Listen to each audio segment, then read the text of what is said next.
Well, good afternoon. I am so excited to be with you today.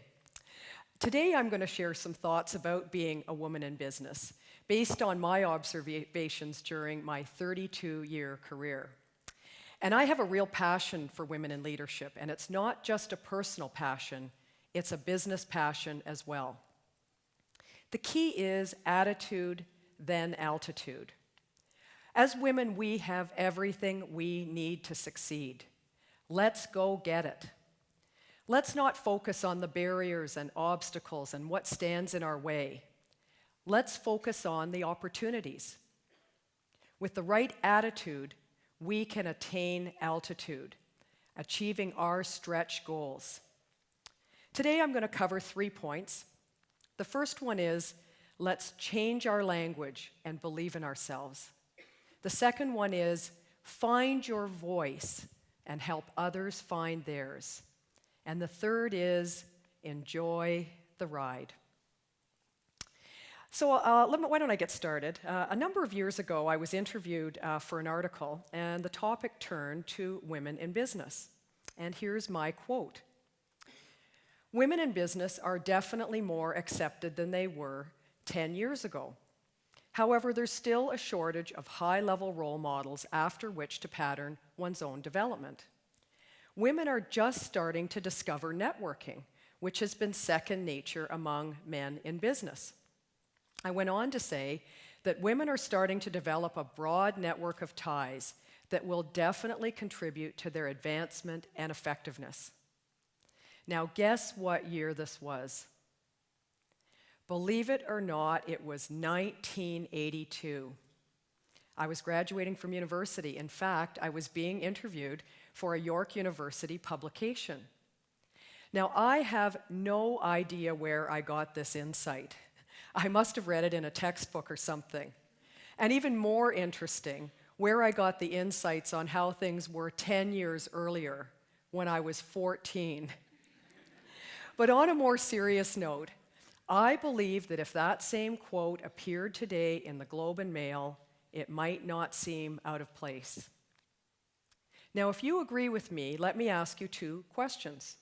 The first one is, have women made progress in the last 30 years? I'll use TD as an example.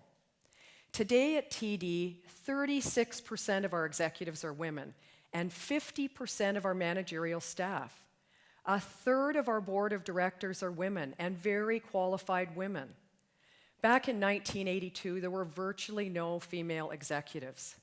So we all know the world has changed. That brings me to my second question.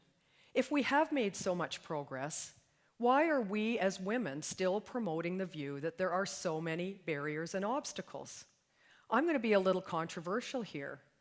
Is there a chance that we are part of the problem? That we're focusing too much on the negatives and not on the positives? You know, today's theme is combustion, that exhilarating yet terrifying moment when we get past the point of no return, where nothing will ever be the same again. I think as women, we have achieved combustion. The world will never be the same again. Let me go back a little bit with my own story. When I was a kid growing up, I didn't dream of the white picket fence or my wedding day. I actually always envisioned that I would be a businesswoman, despite being raised in a very traditional home. I imagined that I would get up every day and go to my downtown office wearing a spiffy wardrobe ordered from the Sears catalog and sporting a stylish hairdo. In fact, I imagined getting my hair done every single day. Now, first of all, I obviously didn't understand the sheer hard work of a business career. I thought it was just about looking good. Now, you may be asking yourself, what happened to your hair? Well, today my motto is, my hair has to take a maximum of 1 minute. Something had to give. And I actually multitask. I do my hair while watching Bloomberg TV in my bathroom. So let's fast forward to 1982. The year I was graduating from university, signing up with Price Waterhouse to become a CA, just like my dad. Was I worried about barriers and obstacles? Not a bit. I believed that the world was my oyster. I believed then, and I still believe now, that being a well-qualified woman was a big advantage, and I was willing to work hard. So let me turn to my first point. Let's change our language. I do lots of university recruiting events, lots of them here at York University, and inevitably at the networking session, I'm approached by very well-qualified female business students who ask me the question, how have you made it as a woman in business? Now, these are women that have credentials far greater than I had 30 years ago. I try to find a way to say to them, don't ask that question. You have everything you need to be a smashing success. You have a level playing field. Go get it. That's why we need to be more encouraging with our language, especially encouraging young women as they start their careers. We need to talk about the joy of a great career, the satisfaction, and what financial prosperity and independence mean for our lives and the lives of our families. More often than not, when women talk about their careers, they talk about sacrifices and they talk about guilt. We need to focus on the positives. You know, a couple of years ago, I won an important industry award, and I had to make my remarks that night. And you know, the hardest part of thinking through my remarks was how to acknowledge my two daughters, Emily and Catherine. They're now 24 and 21, and they're here with me today. I said to myself, darn it, I am not going to be apologetic. I felt I owed it to myself, and I felt I owed it to other women. But if I'm being honest, part of me wanted to say, I know my career has taken time and attention away from you. Thank you for your patience and support. You paid the price. But do you know what that does? That references back to the old traditional model, the traditional family model, like the one many of us grew up with, that I did, in fact, and that somehow as women with careers we're taking away from our families. Let's think about ourselves as role models to our children and teaching them the value of hard work and perseverance in their careers.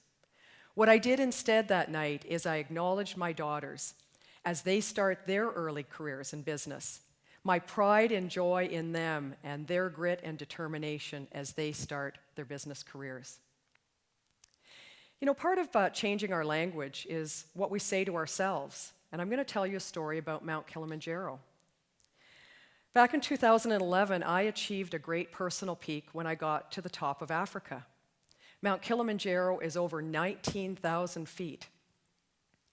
We were a group of 8 women with 2 female guides and a local support team for the region.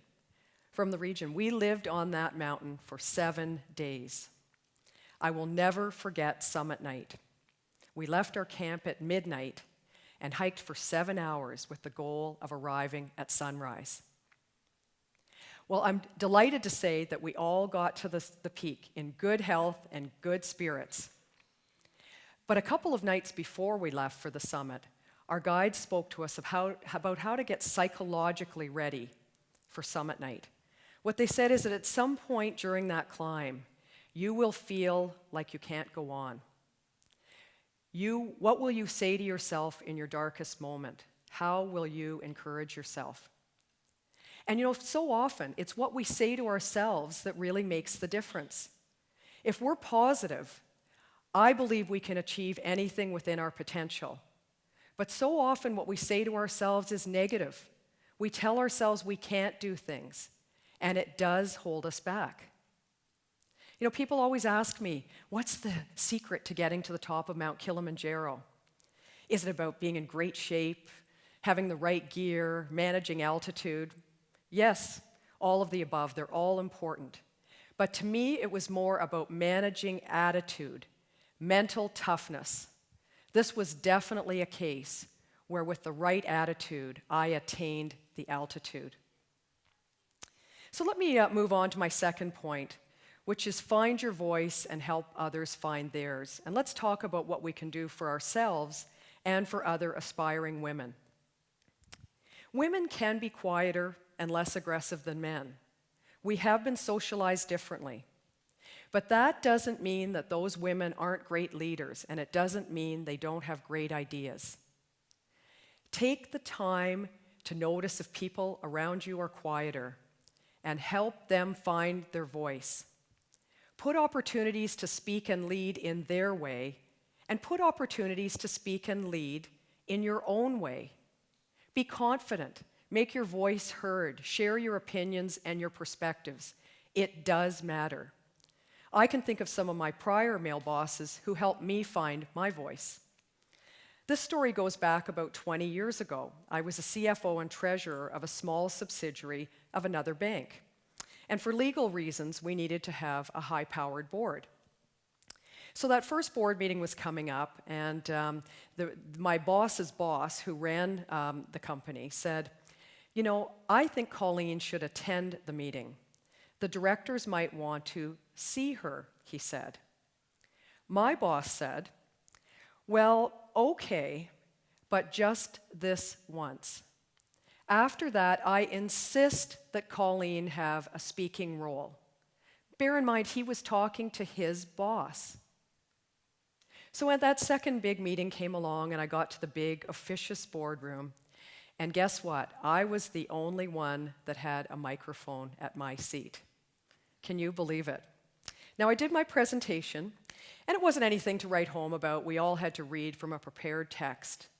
But I'm told that at the end of the meeting, the chairman of the board, who was also the chairman of the bank, turned to the guy next to him and said, "Hey, what's her name?"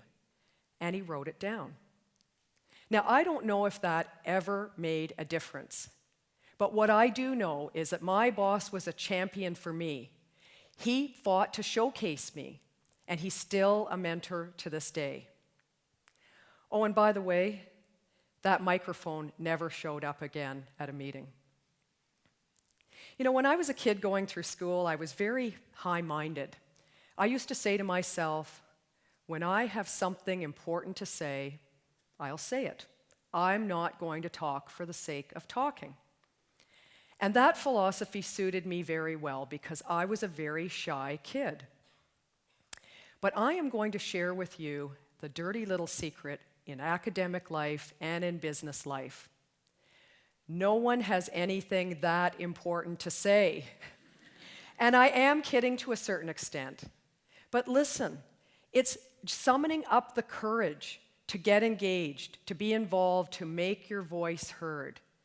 That is what makes a difference. So find your voice and help others find theirs. My final theme is enjoy the ride. A number of years ago, I had the opportunity to hear a great female executive speak.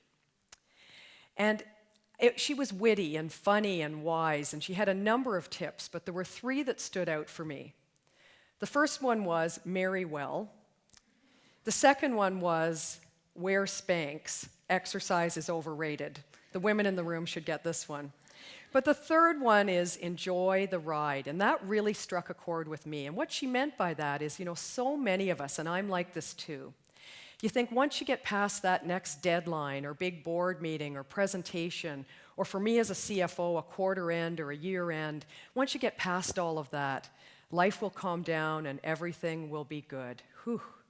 But you know what? There's always somewhere else to be and always another priority.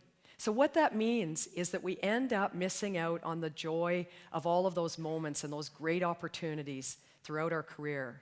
So remember, enjoy the ride.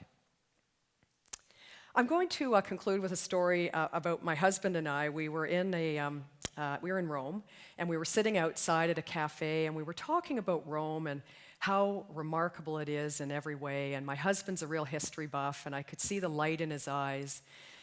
And I turned to him and said, "Brian, if you could have lived at any time in history, when would it have been?" And I thought he would say he would have wanted to live in ancient Greece or Roman times, be a scholar or a gladiator. Instead, he said he would have liked to live in the early part of the 20th century, before the introduction of the Income Tax Act. Who says that? Honestly, typical accountant, just like me. Anyway, then Brian turned to me and he said, "What about you, Colleen? If you could have lived at any point in history, when would it have been?" And I did not hesitate, and you know what I'm going to say. I said, "Right now, because there's never been a better time to be a woman. We are leaders in business, we are leaders in the community, we are leaders in society. As I first knew back in 1982, the world truly is our oyster." So thank you so much, everyone, for your attention today. I hope my words have encouraged you, given you some insights, and perhaps inspired you to think about what you want for your life and the goals that you want to set. Remember, attitude, then altitude. Go get it. Thank you very much.